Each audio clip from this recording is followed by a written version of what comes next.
So U.S. Ambassador Mike Huckabee decided to meet a man at an embassy, a U.S. embassy, a man who spied on America for Israel, but somehow Donald Trump thinks that Marjorie Taylor Greene is a traitor. Make it make sense. I mean, America is just getting to the point where it's just absolutely embarrassing. So Mike Huckabee met up with this guy who spied on America for years. This guy, Jonathan J. Pollard, spied on America. He went to prison for spying on America for Israel. He was released in 2015. The guy moved to Israel in 2020.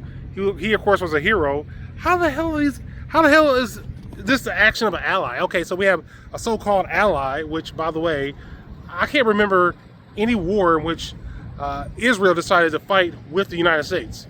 I mean, can you recall that? The war in Iraq, the war in Afghanistan. We've had allies like Britain and Australia and other countries join us in these wars, which I don't support. I didn't support then either. But what's weird is we keep hearing how Israel is our ally, our greatest ally, and all this nonsense. But when you look into it, whenever we go to war, who really joins us? Even if it's in the best interest of Israel, who joins us? It's usually the UK or some other allies. I mean, in Iraq, there was like dozens of allies that joined us. Israel didn't really participate. They didn't participate in Afghanistan anyway, either. But here we have a U.S. ambassador to the U.S. ambassador to Israel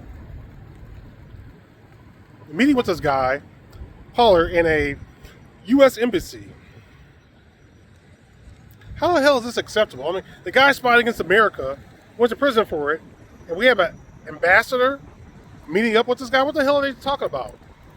I mean, how is this going to be something that's going to be in the best interest of America? You know, couldn't Mike Huckabee find anybody else to really talk to? See, this is what I mean by I'm sick of all this America Last crap. MAGA has become what? The party of America Last? I mean, that's what it's turning into. That's why a lot of people are like America First. I'm getting to the point where I'm almost like America Only. I mean, I don't even want to hear about these damn visas and all this other stuff. And, oh, we're a nation of immigrants. I ain't trying to hear all that, man. No, we need to focus on helping Americans before we start doing anything. And speaking of which, Marjorie Taylor Greene has resigned. She took on Donald Trump when it came to the Epstein files. She stood up against him when it came to the H-1B visas and the 50-year mortgage nonsense. She stood up, and rightfully so, because just because you're in the same party doesn't mean that you should go along with all the nonsense. Okay, it's supposed to be America first. She said she wanted to put her voters first. And I respect that. I don't have to agree with everything she has to say, but she stood up to this guy. I mean, with the Epstein situation, and that was just what Trump and his administration did was despicable. I'm glad she stood up to him, and she won.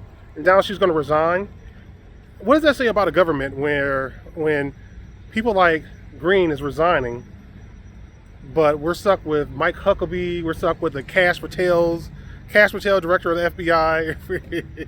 Do you really trust what he's saying in regards to the Charlie Kirk murder, assassination, whatever the hell you want to call it? Is something horrible. And the story doesn't make sense at all, whatsoever. So many holes in that story. It's like Swiss cheese. It's ridiculous. But this is the country we're living in, and it's like Americans come last, and it's other entities first, including Israel, including the globalist elite. And it's really sad. It's like America's like a cook. That's what I'm starting to call it now. I mean, we used to be America, and now we're becoming the United States. It's like America. We're a cook, and it's just embarrassing. We have our leaders putting the interests of other countries and special interests ahead of the actual people, and it's discouraging. It's despicable, and that's where we are. That's where we're at right now. So it doesn't matter what your political beliefs are, your ideology. They want us to be divided. We can disagree on stuff, but we shouldn't be looking at our neighbors as if they're the enemy, because usually they're not. Nope.